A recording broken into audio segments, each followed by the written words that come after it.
আসসালামু আলাইকুম। স্বাগত জানাচ্ছি নিউজ বাংলা নিউজের আন্তর্জাতিক সংবাদে। শুরুতেই থাকছে সংবাদ শিরোনাম। উন্মুক্ত করার ২৪ ঘণ্টা পেরোতেই আবারও বন্ধ করা হয়েছে হরমুজ প্রণালী। যুক্তরাষ্ট্র ইরানের বন্দরগুলোতে নৌ অবরোধ অব্যাহত রাখলে বন্ধ থাকবে হরমুজ প্রণালীও বলে জানিয়ে দিয়েছে তেহরান। অবশেষে ১২ বছর পর সিরিয়া ছাড়ল যুক্তরাষ্ট্রের সেনাবাহিনী। সকল ঘাঁটি ভেঙে দিয়ে চলে গেছে নিজ দেশে। এদিকে আবারও হরমুজ প্রণালীতে $২৪০ মিলিয়ন মার্কিন নজরদারি ড্রোন ধ্বংস করেছে ইরান। কঠোর বার্তা দিয়ে বলা হয়েছে, যুক্তরাষ্ট্রের যে কোনো কিছু আসলেই তা ধ্বংস করা হবে। যুদ্ধবিরতির আর আছে মাত্র ৪ দিন। এই সময়ের ভিতর চুক্তি না হলে আবারও ইরানে চালানো হবে ভয়াবহ হামলা বলে সতর্ক করেছে ডোনাল্ড ট্রাম্প। দ্বিতীয় যুক্তরাষ্ট্র যদি ইরানে হামলা করে, এবার উত্তর কোরিয়া সরাসরি ইরানের হয়ে প্রস্তুত বলে জানিয়েছে দেশটির সর্বোচ্চ নেতা কিম জং উন। এতক্ষণ শুনছিলেন সংবাদ শিরোনাম, এখন বিস্তারিত। উন্মুক্ত করার মাত্র ২৪ ঘণ্টা না পেরোতেই আবারও বন্ধ করে দেওয়া হয়েছে হরমুজ প্রণালী।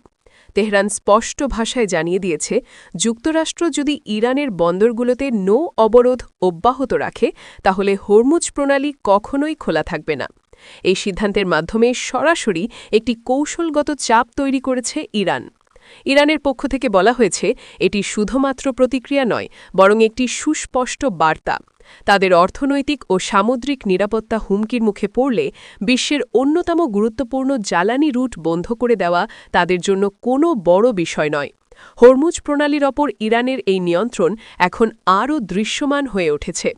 তেহরান জানিয়ে দিয়েছে, যুক্তরাষ্ট্র যদি তাদের ওপর চাপ সৃষ্টি করে, তাহলে পাল্টা চাপ কতটা শক্তিশালী হতে পারে সেটারই বাস্তব উদাহরণ এটি।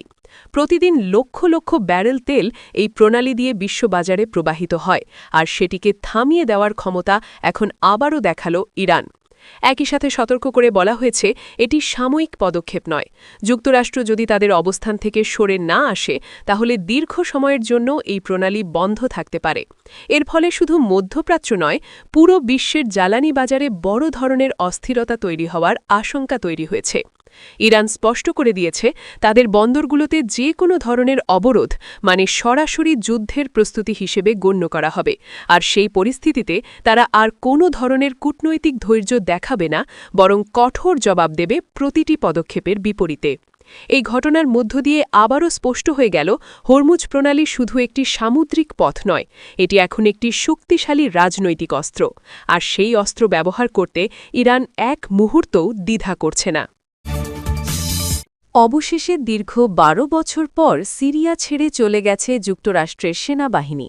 একের পর এক ঘাঁটি ভেঙে ফেলে সরঞ্জাম গুটিয়ে নিয়ে নিজ দেশে ফিরে গেছে মার্কিন বাহিনী, যা মধ্যপ্রাচ্যের সামরিক বাস্তবতায় বড় ধরনের পরিবর্তনের ইঙ্গিত দিচ্ছে। সিরিয়ার ভেতরে থাকা বিভিন্ন সামরিক ঘাঁটি সম্পূর্ণভাবে নিষ্ক্রিয় করে দেওয়া হয়েছে বলে জানানো হয়েছে। বহুদিন ধরে যেসব ঘাঁটি থেকে অভিযান পরিচালিত হয়েছে, সেগুলো ধ্বংস করে বা খালি করে দিয়ে তবেই চূড়ান্তভাবে সরে গেছে যুক্তরাষ্ট্রের সেনারা। এই পদক্ষেপের মাধ্যমে কার্যত সিরিয়ায় সরাসরি সামরিক উপস্থিতির একটি অধ্যায় শেষ করল যুক্তরাষ্ট্র। দীর্ঘ সময় ধরে চলা এই অবস্থান হঠাৎ করেই শেষ হওয়ায় অঞ্চল জুড়ে নতুন করে শক্তির ভারসাম্য নিয়ে আলোচনা শুরু হয়েছে। যুক্তরাষ্ট্রের এই প্রত্যাহারের ফলে এখন সিরিয়ার ভেতরে নতুন বাস্তবতা তৈরি হয়েছে। যেসব এলাকা আগে মার্কিন বাহিনীর নিয়ন্ত্রণ বা নজরদারিতে ছিল, সেগুলো এখন সম্পূর্ণ ভিন্ন শক্তির প্রভাবের আওতায় চলে যাওয়ার সম্ভাবনা তৈরি হয়েছে। এই পরিস্থিতিতে আঞ্চলিক শক্তিগুলোর ভূমিকা আরও বাড়বে বলে ধারণা করা হচ্ছে, কারণ একটি বড় সামরিক শক্তি সরে যাওয়ার ফলে শূন্যতা তৈরি হয়েছে, আর সেই শূন্যতা পূরণে অন্য শক্তিগুলো সক্রিয় হয়ে উঠছে। সব মিলিয়ে ১২ বছরের দীর্ঘ উপস্থিতির পর যুক্তরাষ্ট্রের সেনাবাহিনীর এই প্রস্থান শুধু একটি সামরিক সিদ্ধান্ত নয়, বরং এটি মধ্যপ্রাচ্যের ভবিষ্যৎ রাজনৈতিক ও নিরাপত্তা পরিস্থিতিকে নতুন করে গঠন করার একটি বড় ঘটনা হয়ে দাঁড়িয়েছে। এদিকে আবারও হরমুজ প্রণালীতে বড় ধরনের উত্তেজনা তৈরি হয়েছে। ইরান দাবি করেছে তারা $২৪০ মিলিয়ন একটি মার্কিন নজরদারি ড্রোন ধ্বংস করেছে, যা ওই অঞ্চলে চলমান নজরদারি কার্যক্রমের অংশ ছিল। এই ঘটনার পর পরিস্থিতি দ্রুত আরও জটিল হয়ে উঠেছে। তেহরানের পক্ষ থেকে জানানো হয়েছে তাদের আকাশ সীমা ও সামুদ্রিক সীমার মধ্যে যে কোনো ধরনের অনুপ্রবেশকে সরাসরি শত্রুতামূলক পদক্ষেপ হিসেবে দেখা হবে। সেই অনুযায়ী কোনো সতর্কতা ছাড়াই এমন লক্ষ্যবস্তু ধ্বংস করার সিদ্ধান্ত কার্যকর করা হয়েছে বলে দাবি করা হয়েছে। ইরান আরও স্পষ্ট ভাষায় জানিয়ে দিয়েছে, যুক্তরাষ্ট্রের যে কোনো সামরিক উপস্থিতি বা নজরদারি কার্যক্রম তারা সহ্য করবে না। তাদের বক্তব্য অনুযায়ী এই ধরনের পদক্ষেপ ভবিষ্যতেও অব্যাহত থাকবে যদি একই ধরনের পরিস্থিতি তৈরি হয়। এই ঘটনার পর হরমুজ প্রণালী ঘিরে নিরাপত্তা পরিস্থিতি আরও অনিশ্চিত হয়ে উঠেছে। আন্তর্জাতিক জ্বালানি পরিবহন রুট হিসেবে গুরুত্বপূর্ণ এই এলাকায় এমন সংঘর্ষের খবর বিশ্ববাজারে নতুন করে উদ্বেগ তৈরি করছে। একই সাথে এটি একটি শক্ত বার্তা হিসেবেও দেখা হচ্ছে, যেখানে ইরান দেখাতে চাইছে যে তারা তাদের নিয়ন্ত্রণাধীন অঞ্চলে কোনো ধরনের বিদেশি সামরিক কার্যক্রম মেনে নেবে না। এর ফলে সামগ্রিকভাবে মধ্যপ্রাচ্যের উত্তেজনা আরও বেড়ে যাওয়ার আশঙ্কা তৈরি হয়েছে। পুরো পরিস্থিতি এখন এমন এক পর্যায়ে পৌঁছেছে যেখানে সামান্য একটি ঘটনা থেকেও বড় ধরনের সংঘাতের সূচনা হতে পারে। আর সেই কারণেই হরমুজ প্রণালীকে ঘিরে প্রতিটি পদক্ষেপ এখন বিশ্বজুড়ে গভীরভাবে পর্যবেক্ষণ করা হচ্ছে। যুদ্ধবিরতির সময়সীমা দ্রুত ফুরিয়ে আসছে, আর মাত্র 4 দিন বাকি। এর মধ্যেই চূড়ান্ত সিদ্ধান্তে পৌঁছাতে না পারলে পরিস্থিতি আবারও ভয়াবহ রূপ নিতে পারে বলে স্পষ্ট বার্তা দেওয়া হয়েছে। সরাসরি সতর্ক করে বলা হয়েছে, সময় শেষ হলে আর কোনো ধৈর্য দেখানো হবে না। ডোনাল্ড ট্রাম্প কঠোর অবস্থান জানিয়ে দিয়েছেন, নির্ধারিত সময়ের মধ্যে যদি কোনো চুক্তি না হয় তাহলে আবারও ইরানের বিরুদ্ধে শুরু হবে ব্যাপক সামরিক অভিযান। আগের যে কোনো সময়ের তুলনায় আরও শক্তিশালী হামলার ইঙ্গিত দেওয়া হয়েছে এই বার্তায়। ওয়াশিংটনের পক্ষ থেকে বলা হয়েছে, এই 4 দিনই শেষ সুযোগ। কূটনৈতিক সমাধানের দরজা এখনও খোলা থাকলেও সেটি চিরতরে বন্ধ হয়ে যেতে পারে যদি দ্রুত সমঝোতা না হয়। সেই পরিস্থিতিতে সামরিক বিকল্পই হবে একমাত্র পথ।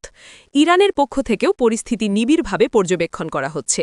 তারা আগেই জানিয়ে দিয়েছে কোনো চাপের মুখে তারা নত হবে না। ফলে এই সময়সীমা ঘিরে দুই পক্ষের অবস্থান আরও কঠোর হয়ে উঠছে। এই 4 দিনের মধ্যে আলোচনার অগ্রগতি না হলে মধ্যপ্রাচ্যে আবারও বড় ধরনের সংঘাত শুরু হওয়ার আশঙ্কা তৈরি হয়েছে। আগের চেয়ে আরও বিস্তৃত পরিসরে যুদ্ধ ছড়িয়ে পড়তে পারে, যা পুরো অঞ্চলের স্থিতিশীলতাকে নাড়িয়ে দিতে পারে। সবকিছু এখন নির্ভর করছে এই স্বল্প সময়ের উপর। 4 দিন পরেই স্পষ্ট হয়ে যাবে পরিস্থিতি শান্তির দিকে যাবে নাকি আবারও আগুনে জ্বলে উঠবে পুরো অঞ্চল। দ্বিতীয়বারের মতো যুক্তরাষ্ট্র যদি ইরানের বিরুদ্ধে সামরিক হামলা চালায় তাহলে পরিস্থিতি আর আগের মতো থাকবে না, এমনটাই স্পষ্ট করে জানানো হয়েছে। এইবার সরাসরি নতুন শক্তি যোগ হওয়ার ইঙ্গিত দেওয়া হয়েছে, যা পুরো সংঘাতকে আরও বড় আকার দিতে পারে। কিম জং উন ঘোষণা দিয়েছেন, ইরানের ওপর নতুন করে আঘাত এলে উত্তর কোরিয়া সরাসরি ইরানের পক্ষে প্রস্তুত থাকবে। তার বক্তব্যে পরিষ্কার করে বলা হয়েছে, এটি শুধু সমর্থন নয়, বরং প্রয়োজনে বাস্তব পদক্ষেপ নেওয়ারও প্রস্তুতি হয়েছে।